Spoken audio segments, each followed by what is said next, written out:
Assalamualaikum warahmatullahi wabarakatuh. Alhamdulillah. Alhamdulillahilladzi alafa baina qulubil mu'minin fasbahu bi ni'matihi ikhwana walladzi jama'ana 'ala at-tauhid wal iman wal yaqin. Asyhadu an la ilaha illallah wahdahu la syarikalah wa asyhadu anna Muhammadan 'abduhu wa rasuluhul karim.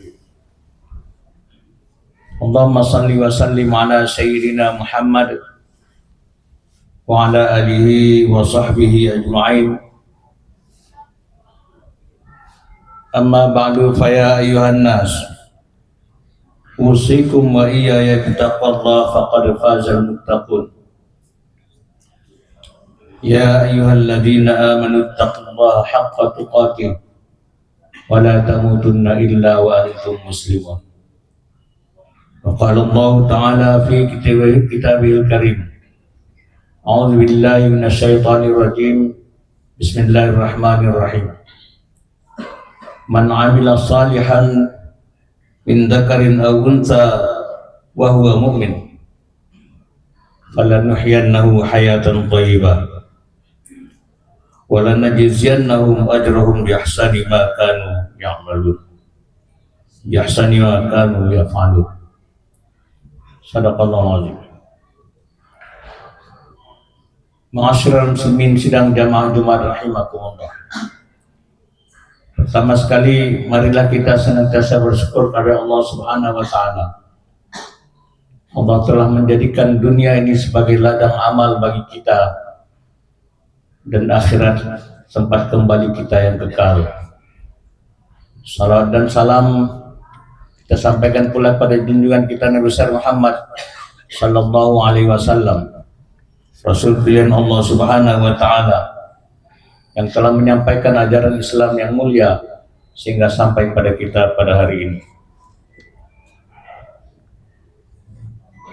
Ma'asyiral muslimin sidang jamaah Jumat rahimakumullah. Ketika Rasulullah sallallahu alaihi wasallam berpesan kepada kita, kun fid dunya ka'annaka gharibun aw 'abiru sabil wa'adda nafsaka min ahlil qubur. Jadilah kamu di dunia seperti orang asing, aw 'abiru sabil, atau seperti orang yang menyeberang jalan, atau seorang musafir. Wa'adda nafsaka min ahlil kubur, dan anggaplah dirimu sudah menjadi ahli kubur. Hadis ini menegaskan kepada kita bahwa seorang musafir hanya mengambil bekal seperlunya dan tidak tertarik atau terlena dengan keindahan tempat yang disinggahi. Dunia hanya tempat singgah. Maka karena itu kita diajari agar memandang dunia dengan bijak. Kita memandang dunia dengan bijak, menganggapnya sebagai sarana, bukan sebagai tujuan akhir. Sarana kita menuju akhirat. Dunia ini kita manfaatkan sebagai tempat singgah untuk menuju tempat kembali kita yang kekal. Ma'asyiral muslimin sidang jamaah Jumat rahimakumullah.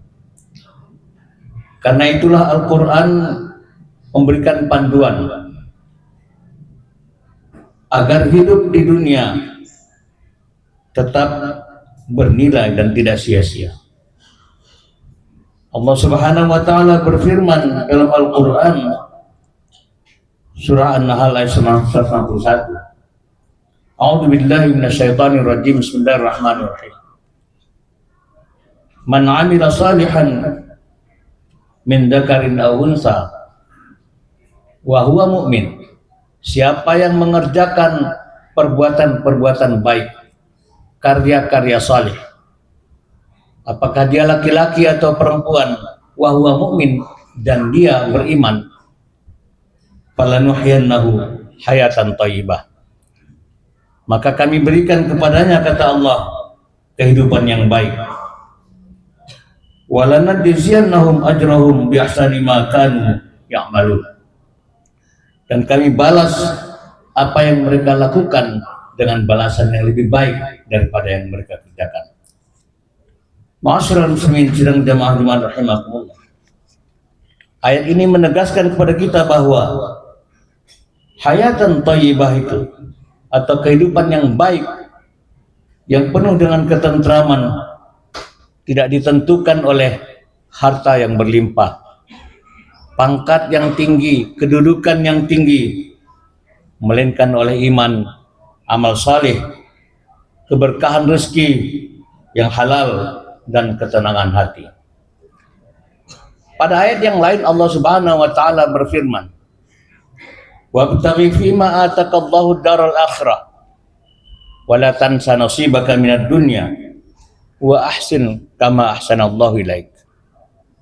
Carilah, tuntunlah oleh kamu akan kampung akhirat, wa la tansa nasibaka minad dunya, dan jangan kamu lupakan nasib kamu di dunia, wa ahsin kama ahsanallahu ilaik, dan berbuat baiklah kamu sebagaimana Allah telah berbuat baik kepadamu. Wala tabghil fasada fil ard, jangan kamu berbuat berbuat kerusakan di muka bumi. Innallaha la yuhibbul mufsidin, Allah itu tidak suka kepada orang yang berbuat kerusakan. Ma'asyiral muslimin rahimakumullah. Pada ayat kedua ini Allah Subhanahu wa taala menegaskan kepada kita bahwa seorang mukmin tidak boleh memandang dunia sebagai tujuan akhir. Tidak juga dianjurkan untuk meninggalkannya, karena memang kita butuh untuk membangun kehidupan di dunia. Kita perlu mencari nafkah untuk keluarga kita. Kita perlu hal-hal lain memenuhi kewajiban kita, menolong sesama, dan sebagainya. Semuanya semestinya juga kita lakukan dalam rangka mengejar kepada tujuan akhirat kita. Itulah Allah mengatakan, wabtaghi fima atakallahu daral akhirah. Kejar kamu akan akhirat, kampung akhirat itu, tetapi wala tansa nasibaka minad dunya, jangan kamu lupakan nasib kamu di dunia. Bukan dunia yang utama, tetapi justru akhirat. Dunia ini adalah sarana bagi kita mencapai akhirat kita. Ma'asyiral muslimin sidang jamaah Jumat rahimakumullah. Mengejar dunia lebih banyak, kita akan cenderung kepada apa yang dikatakan sebagai penyakit wahan, cinta kepada dunia atau hubbud dunia. Ketika hubbud dunia ini dikatakan oleh Rasulullah SAW, cinta dunia itu adalah pangkal segala kesalahan. Cinta dunia adalah pangkal segala kesalahan. Dan Allah Azza wa Jalla berfirman dalam Al-Quran bahwa, wahai orang-orang beriman, janganlah harta-harta kamu dan anak-anak kamu melalaikan kamu dari mengingat Allah. Barang siapa yang berbuat demikian, melalaikan perbuatan kita dengan mengingat Allah, maka mereka itulah orang-orang yang rugi. Pada ayat berikutnya, Allah Subhanahu wa taala melanjutkan, dan infakkanlah sebagian dari apa yang telah kami rezekikan kepadamu sebelum datang kemudian kepada salah seorang di antara kamu, lalu ia berkata, wahai Tuhanku, mengapa engkau tidak menangguhkan sedikit waktu lagi untukku? Ada penyesalan yang dialami oleh kita sebelum kematian. Padahal diberi kesempatan oleh Allah Subhanahu wa taala untuk bisa menafkahkan, menggunakan apa yang Allah karuniakan kepada kita bersama. Ayat ini melukiskan kepada kita bahwa keadaan tragis seseorang merasa mengalami hal yang tragis dalam hidupnya, terlalu sibuk mengejar harta, terlena oleh kecintaan pada keluarga, sehingga lalai akan kewajibannya terhadap Allah Subhanahu wa taala. Lalai mengingat Allah, menunaikan kewajiban berinfak juga lalai, padahal diberi kesempatan oleh Allah Subhanahu wa taala dengan kelapangan rezeki. Ketika ajal tiba, penyesalan yang datang, barulah kita menyadari bahwa semua harta yang kita timbun, semua kesibukan kita untuk mencarinya, semuanya akan tidak bernilai, semuanya menjadi sia-sia. Maka karena itu ma'asyiral muslimin rahimakumullah, pesan ayat ini merupakan hal yang penting untuk segera untuk melakukan perbuatan baik. Perbuatan baik jangan ditunda-tunda, tapi perbuatan buruk itu jangan sekali dilakukan. Ma'asyiral muslimin rahimakumullah, ulama Hasan Al-Basri mengatakan, di mana hayatan thayyibah itu? Di mana kehidupan yang baik itu? Kehidupan yang baik itu ada pada qanaah, kata Hasan Al-Basri. Hasan Al-Basri mengatakan bahwa merasa cukup dengan apa yang diperoleh hari ini, apa yang yang dimiliki, itu merasa cukup dengan ini. Itu yang dikatakan oleh Hasan Basri sebagai hayatan thayyibah, kehidupan yang baik itu. Yang tidak baik justru sebaliknya, ketika kita tidak pernah merasa cukup, diberikan banyak terasa juga kurang, sehingga apa yang dikatakan oleh Rasulullah SAW, kalau diberikan satu gunung emas, niscaya kamu akan meminta satu gunung emas lagi. Maka karena itu ma'asyiral muslimin rahimakumullah, apa yang menjadi kata kunci bagi kita untuk bisa meraih hayatan thayyibah itu adalah hidup qanaah. Selain Hasan Al-Basri, Imam Al-Ghazali juga menyampaikan bahwa kebahagiaan bukan ditentukan oleh materi, tetapi melainkan hati yang ridho, mengingat mati, dan amal yang ikhlas. Ma'asyiral muslimin rahimakumullah, di dalam ilmu pengetahuan psikologi modern, hal senada seperti ini juga didapatkan dalam teori psikologi positif yang mengatakan bahwa ada meaning in life, kehidupan yang bermakna. Kebermaknaan dalam hidup di sini adalah bagaimana sejatinya kita lahir dengan 3 pilar, terutama pertama adalah pilar spiritualisme kita. Yang kedua ada pilar hubungan baik, dan ketiga ada pilar kontribusi sosial. Bagaimana nilai-nilai spiritual kita jaga, relasi dengan yang maha tinggi, yang maha mulia, yang maha agung, hanya Allah Subhanahu wa taala. Maka karena itu bagaimana kita membangun relasi ini kepada Allah Subhanahu wa taala agar kita mendapatkan orientasi kehidupan, standar kehidupan yang baik dengan standar moral spiritual yang baik. Inilah yang dituntunkan oleh ajaran agama kita, dan ini secara teori psikologi positif ini juga dibenarkan. Pilar yang kedua, ma'asyiral muslimin rahimakumullah, ada hubungan baik. Di dalam teori psikologi positif dikatakan bahwa hubungan baik di dalam Islam, bagaimana kita membangun hubungan baik dengan keluarga, bagaimana membangun hubungan baik dengan tetangga, dengan teman-teman dan sesama, dengan komunitas, dengan hubungan yang hangat dan baik tentunya, saling menumbuhkan. Sejalan dengan ini, di dalam Islam dikatakan sebagai silaturahim, birrul walidain, berbuat baik kepada orang tua, berbuat baik kepada sesama dan sebagainya. Ini dibuktikan dengan teori sekarang. Kadangkala kita harus dibuktikan dengan teori baru kita percaya. Islam jauh lebih dahulu sudah menunjukkan apa yang diteorikan pada hari ini. Ketika ada orang mengatakan bahwa Islam itu tidak sesuai dengan perkembangan zaman hari ini, padahal ma'asyiral muslimin rahimakumullah, ketika ayat itu turun sesuai dengan kondisi waktu itu, tetapi kemudian hari ini ada kejadian dicocokkan dengan ayat Al-Quran, yang akan datang juga dicocokkan dengan Al-Quran. Setiap saat Al-Quran itu cocok. Siapa yang mengatakan bahwa Al-Quran itu tidak relevan dengan perkembangan zaman? Maka karena itu ma'asyiral muslimin rahimakumullah, pada pilar yang ketiga ada kontribusi sosial. Dengan kontribusi sosial ini memberi manfaat kepada orang lain, menolong sesama, mengajar, berinfak, menjadikan sesuatu itu menjadi lebih baik. Ini sejalan dengan apa yang disampaikan oleh Rasulullah SAW, memberikan amal jariah.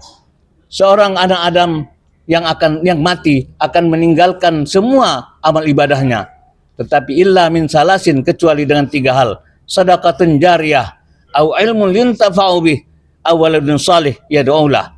Sedekah jariah yang dilakukannya selama hidupnya, au ilmun yuntafa'u bihi, atau ilmu yang bermanfaat yang dilakukannya, dan yang ketiga atau anak saleh yang mendoakannya. Ma'asyiral muslimin rahimakumullah. Ketika terjadi penyesalan ketika menjelang kematian seperti itu, aduhai betapa bodohnya aku ketika sudah menjelang nazak kita baru ingin berinfak, baru ingin berbuat baik, baru melakukan karya-karya salih dan sebagainya, sebagaimana dilakukan oleh Bronnie Ware. Bronnie Ware adalah seorang perawat paliatif di Australia, membukukan karya-karya penelitiannya yang dilakukan terhadap orang yang mau meninggal. Orang-orang yang mau meninggal dunia ditanyain, diteliti satu-satu oleh Bronnie Ware. Lalu dilakukan, diekspos di media sosial miliknya. Tetapi kemudian tanggapan sangat baik. Dibukukan karya-karya temuan-temuannya yang ada di media sosial itu. Maka menjadi buku yang bestseller ketika itu. Terbit tahun 2011. Bronnie Ware menunjukkan dalam bukunya, mencatat ada 5 hal penyesalan orang ketika akan meninggal. Penyesalan-penyesalan tersebut diantaranya adalah bagaimana orang tidak mengungkapkan perasaan sehingga menciptakan jarak dengan orang lain. Itu salah satu, dengan orang-orang terdekat. Kehilangan persahabatan karena lalai menjaga hubungan dengan teman dan tidak memberi kesempatan pada diri sendiri untuk bahagia. Menjaga hubungan dengan orang lain, tetapi lupa membahagiakan diri sendiri dalam makna bahagia untuk kehidupan akhirat. Bukankah kita berdoa dengan Rabbana atina fid dunya hasanah wa fil akhirati hasanah wa qina adzabannar. Wahai Tuhan kami, karuniakan kepada kami kebahagiaan di dunia dan kebahagiaan di akhirat. Wa qina adzabannar, dan hindarkan kami dari api neraka. Maka kalian itu ma'asyiral muslimin rahimakumullah, Islam kepada kita mengajarkan keseimbangan hidup dunia dan akhirat. Bagaimana kita menyeimbangkan dunia dengan akhirat. Bukan berarti 50-50, makna 50-50, 50% dunia, 50% akhirat. Tetapi bagaimana kita menempatkan 100% dunia adalah 100% untuk akhirat kita. Apa yang kita dapatkan adalah seluruhnya untuk akhirat kita. Maka hadis dalam satu hadis Muslim dikatakan, ad-dunya mata', dunia itu adalah perhiasan. Wa khairu mata'id dunya, dan sebaik-baik perhiasan dunia adalah al-marhatus salihah, wanita atau perempuan yang salihah. Kita jangan memandang konteks hadis ini hanya untuk makna wanita yang salihah, tetapi hadis ini menegaskan bagaimana dunia ini, nilai dunia ini tidak terletak pada harta, tidak terletak pada keindahan dan kesenangan dunia saja, tetapi bagaimana gemerlapnya dunia ini adalah bagian daripada apa yang kita lakukan untuk tujuan akhirat kita. Oleh karena itu, ma'asyiral muslimin rahimakumullah, bagaimana kita menempatkan dunia untuk akhirat kita, bukan karena kita hidup di dunia lalu kita puas-puasi hidup di dunia, karena akhirat itu nanti. Kita tingkatkan kehidupan dunia kita menuju akhirat kita yang lebih baik. Barakallahu li wa lakum fil Qur'anil azim wa nafa'ani wa iyyakum bima fihi minal ayati wa dzikril hakim. Aqulu qawli hadza fastaghfiruhu innahu wal ghafurur rahim.